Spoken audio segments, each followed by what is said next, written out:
Senior صحافی سہیل وڑائچ نے کہا ہے کہ تحریک انصاف کی آزاد کشمیر میں جیت نواز لیگ کے لیے ایک بڑا جھٹکا ہے جو 5 برس سے وہاں حکمران تھی۔ اپنے تازہ سیاسی تجزیے میں وہ کہتے ہیں کہ جوں وقت گزر رہا ہے نواز لیگ کے لیے چیلنجز بڑھتے جا رہے ہیں، کیونکہ اس کے حامیوں کے لیے 2 بیانیوں کی کشتیوں میں سواری کرنا ایک مشکل مرحلہ ہے۔ ایک طرف شہباز شریف کا مفاہمتی بیانیہ ہے تو دوسری جانب مریم نواز کا جارحانہ مزاحمتی بیانیہ ہے۔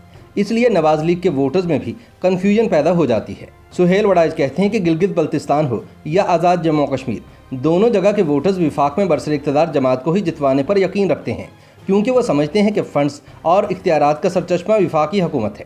چنانچہ وفاق میں برسر اقتدار جماعت کو ووٹ دے کر وہ اپنے فنڈز اور زیادہ سے زیادہ حقوق کے حصول کی راہ ہموار کرنے کی کوشش کرتے ہیں۔ یہ بھی یاد رکھنا چاہیے کہ آزاد جموں کشمیر اور گلگت بلتستان پاکستان کے دور افتادہ علاقے نہیں رہے۔ ذرائع مواصلات میں جدت اور موبائل اور کمپیوٹر ٹیکنالوجی کی وجہ سے سیاست اور اطلاعات کے حوالے سے یہ علاقے کسی طور پر بھی پاکستان سے پیچھے نہیں رہے۔ یہی وجہ ہے کہ اس بار آزاد جموں کشمیر کی انتخابی مہم پاکستان سے مختلف نہیں تھی۔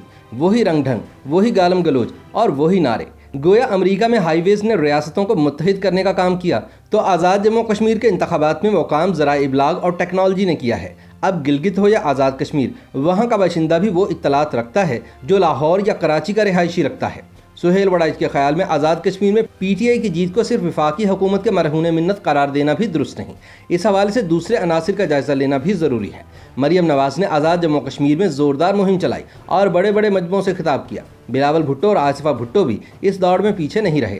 اگر تو جلسے جلوسوں کا رنگ ڈھنگ دیکھا جائے تو پھر نون لیگ کو بہت کم سیٹیں ملی ہیں، لیکن یہ بھی یاد رکھنا چاہیے کہ مریم نواز کراؤڈ پولر ہیں۔ لوگ ان کے جارحانہ خطابات کو سننے کے لیے آتے ہیں، جبکہ حکومتی جلسوں میں کوئی ایسا مقرر نہیں تھا جس کی سٹار ویلیو ایسی ہو۔ چنانچہ میں سمجھتا ہوں کہ آزاد جموں کشمیر میں پی ٹی آئی کی جیت نون لیگ کے لیے جھٹکا ہے۔ گزشتہ چند ماہ سے پی ٹی آئی اپنی معاشی کارکردگی میں بہتری کا جو ڈھنڈورا پیٹ رہی ہے، اس کا عوامی ذہنوں پر اثر پڑا ہے۔ دوسری طرف اپوزیشن نے پی ڈی ایم کا جو حشر کیا اور جس طرح سے اپوزیشن کی جماعتوں نے آپس میں تماشا لگایا، اس کے لازمی اثرات بھی انتخابات پر پڑے ہیں۔ سہیل وڑائچ کہتے ہیں کہ ووٹروں کی کئی قسمیں ہوتی ہیں، کچھ تو پکے ووٹرز ہوتے ہیں، آندھی ہو یا طوفان وہ اپنی جماعت کو ووٹ دیتے ہیں، لیکن ایک بڑی تعداد مطلب پرست اور جہاں دیدہ ووٹروں کی بھی ہوتی ہے جو یہ اندازہ لگاتی ہے کہ اس پارٹی کو طاقت کے دربار میں رسوخ حاصل نہیں، اس لیے اس کے برسر اقتدار آنے کا بھی امکان نہیں۔ ایسے ووٹر اس پارٹی کو ووٹ دیتے ہیں جس کا سرکار دربار میں رسوخ ہو، جس کے برسر اقتدار آنے کا امکان ہو۔ ایسے ووٹرز پنجاب میں بھی ہیں اور آزاد جموں کشمیر میں بھی۔ ان ووٹرز نے اندازہ لگا لیا تھا کہ اگلی حکومت پی ٹی آئی کی بنے گی، اس لیے پچھلی بار نون لیگ کو اکثریت سے جتوانے والوں نے اس بار پی ٹی آئی کو اکثریت سے جتوا دیا۔ ان حالات میں سہیل وڑائچ کے مطابق جوں وقت گزر رہا ہے نون لیگ کے لیے چیلنجز بڑھتے جا رہے ہیں۔ نون لیگ کے حامیوں کے لیے 2 بیانیوں کی کشتیوں میں سواری ایک مشکل مرحلہ ہے۔ ایک طرف شہباز شریف کا مفاہمانہ رویہ ہے تو دوسری طرف مریم نواز کا جارحانہ رویہ۔ نون لیگ نے اپنی حکمت عملی یہ بنا رکھی ہے کہ پارٹی سیاست اور عوامی جذبات کے لیے مریم نواز کو لیڈ دی جائے، جبکہ پارلیمانی سیاست اور اتحادی سیاست کے لیے شہباز شریف کو آگے رکھا جائے۔ بظاہر یہ حکمت عملی کامیاب رہی۔ پنجاب کے ضمنی انتخابات میں نون لیگ مسلسل جیتتی رہی، لیکن آزاد جموں کشمیر میں یہ حکمت عملی کام نہیں آئی اور کامیاب جلسوں کے باوجود نون لیگ زیادہ سیٹیں نہ لے سکی، بلکہ پیپلز پارٹی بآسانی ان سے کہیں زیادہ سیٹیں لے گئی۔ سہیل وڑائچ کے مطابق پی ٹی آئی کو آزاد کشمیر میں اپنی فتح پر جشن منانے کا حق حاصل ہے، مگر اسے یاد رکھنا چاہیے کہ پاکستان کے اگلے عام انتخابات سے 1 سال پہلے حکومت کمزور ہوگی اور اپوزیشن مضبوط ہوتی چلی جائے گی۔ جب حکومت مخالف ہوا چلے گی تو پھر معاشی کارکردگی اور دوسرے معاملات کا ایسا پوسٹ مارٹم ہوگا کہ حکومت کے لیے اپنا دفاع کرنا مشکل ہو جائے گا۔ اور سب سے اہم بات یہ ہے کہ یہ حکومت کی خوش قسمتی رہی ہے کہ اسے مقتدرہ کی طرف سے مکمل حمایت حاصل رہی، جبکہ ماضی میں مقتدرہ اور حکومت میں ہمیشہ ٹھنی رہتی تھی۔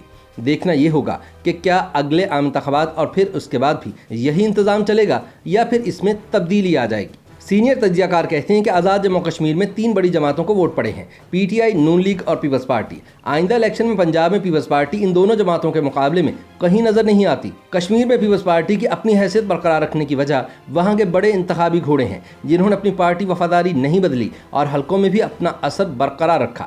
سینٹرل پنجاب میں پیپلز پارٹی کے پاس ایسے لوگ نہیں ہیں، اس لیے پنجاب میں اگلا انتخاب 2 پارٹی نظام کے تحت ہوگا، جس میں نون لیگ اور تحریک انصاف کا بھرپور مقابلہ ہوگا۔ وقت کے ساتھ چھوٹی پارٹیوں اور آزاد امیدواروں کے ووٹرز تحریک انصاف میں شامل ہو گئے ہیں۔ ایک طرح سے 2 پارٹی سسٹم کی وجہ سے تحریک انصاف کو سیاسی فائدہ ہوا ہے اور ہر جگہ پر اس کا سن 2018 کے الیکشن کی نسبت ووٹ بینک بڑھ گیا ہے۔ لیکن سہیل وڑائچ کے مطابق تحریک انصاف جب حکومت کے حصار سے باہر آئے گی تو اسے پتہ چلے گا کہ اس نے پارٹی کو بالکل نظر انداز کر دیا ہے۔ عرصے سے عمران خان نے نہ پارٹی کا اجلاس بلایا ہے نہ کبھی تنظیم کے لیے وقت نکالا ہے۔ الیکشن کے لیے پارٹی کی مشینری متحرک نہ ہو تو انتخابی امیدواروں کے لیے مشکلات پیدا ہو جاتی ہیں۔ اسی طرح نواز لیگ کے لیے آنے والے اشارے تشویشناک ہیں۔ اسے اپنی حکمت عملی پر نظر ثانی کرنا ہوگی۔ 2 بیانیوں والی روش آئندہ عام انتخابات میں کارگر ہوتی نظر نہیں آتی۔ نون لیگ کے پالیسی سازوں کو آئندہ عام انتخابات کے لیے ایسی حکمت عملی بنانی چاہیے جس سے یہ تاثر ملے کہ اگلا اقتدار انہیں ملے گا۔ یہ تاثر ہوگا تو 1997 یا سن 2013 کی طرح کے نتائج آ پائیں گے، ورنہ نہیں۔ YouTube پر گوگلی نیوز دیکھنے کے لیے youtube.com کی سرچ بار میں googly news T V type کریں۔ گوگلی نیوز کے پیج پر سرخ رنگ کے سبسکرپشن والے بٹن پر کلک کرنا نہ بھولیے۔ YouTube پیج پر اپلوڈ ہونے والی ویڈیوز سے باخبر رہنے کے لیے بیل آئیکن پر کلک کیجیے۔ آپ کو ہر نئی ویڈیو کے بارے میں نوٹیفیکیشن موصول ہو جائے گا۔